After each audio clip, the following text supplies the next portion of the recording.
You did the work. You spent the money. You studied the books. You built the plan. And somehow, when the market opens, you become someone else. You hesitate on perfect setups.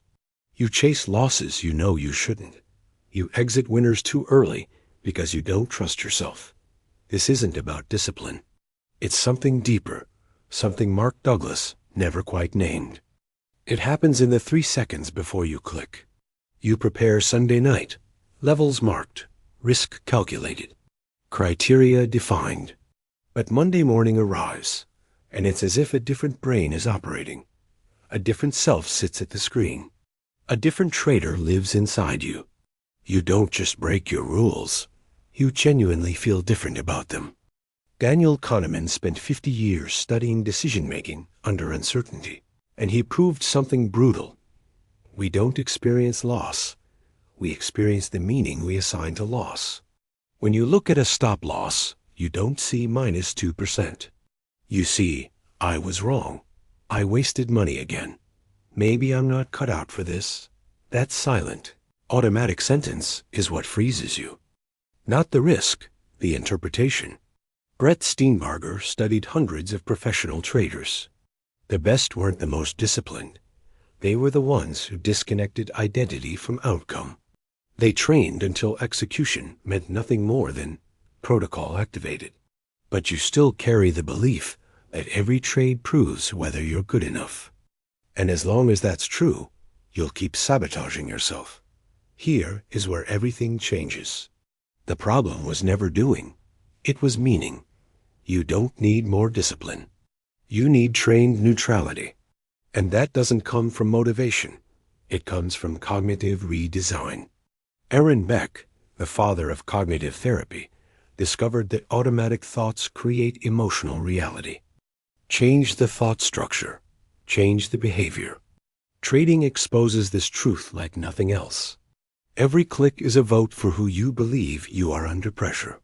Discipline only works when you've already decided who you are. But if your identity shifts between analysis and execution, discipline turns into effort, effort turns into fatigue, and fatigue becomes self-destruction.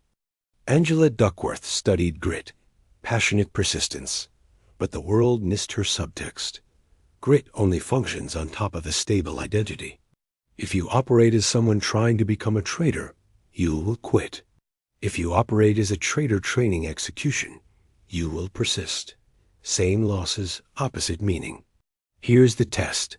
You lose 3 trades in a row. The trying to be a trader version says, this isn't working. Maybe I'm not built for this. The trader training protocol version says, small sample. Execution logged. Next.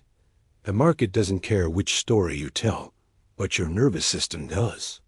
Stanford neuroscientist Robert Sapolsky proved that under stress, the prefrontal cortex logic, planning, restraint, loses to the amygdala threat, survival, instinct.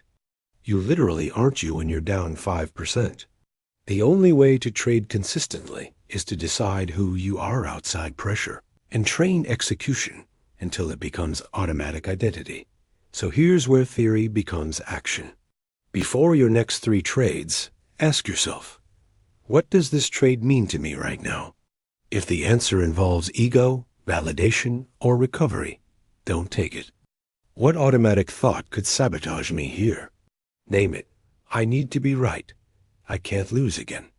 I have to make it back. And then ask, how would the trader I'm becoming execute this trade? Describe the action, not the outcome. This creates cognitive distance. You activate the observer. You silence the reactor. Then run the 3-trade protocol. For the next 3 trades, your goal is not profit. It's neutral execution. Enter at the planned price, not better. Stop where you planned, not tighter. Exit at target or stop, no adjusting mid-trade. If you do this 3 times, regardless of outcome, you won. Because you voted for the right identity. After each trade, write 1 line. What did this result trigger inside me? Not right or wrong. Self-knowledge under fire. The market is the best therapist you'll ever have. It reveals who you are when no one is watching. Do this for 30 days. You will see patterns, the same thoughts, the same fear, the same invisible beliefs. Only then can you rebuild. Ray Dalio once said, "Pain plus reflection equals progress." But he didn't mention this. There is no reflection if you keep avoiding the pain. Traders avoid pain 3 ways: not entering, overtrading to reverse losses, or exiting early to protect wins. All avoidance. All refusal to inhabit uncertainty. So if you want real change, don't chase confidence, chase acceptance.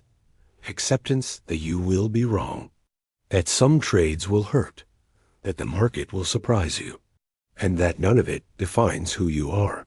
The only certainty in trading is uncertainty. The only control is how you respond to it.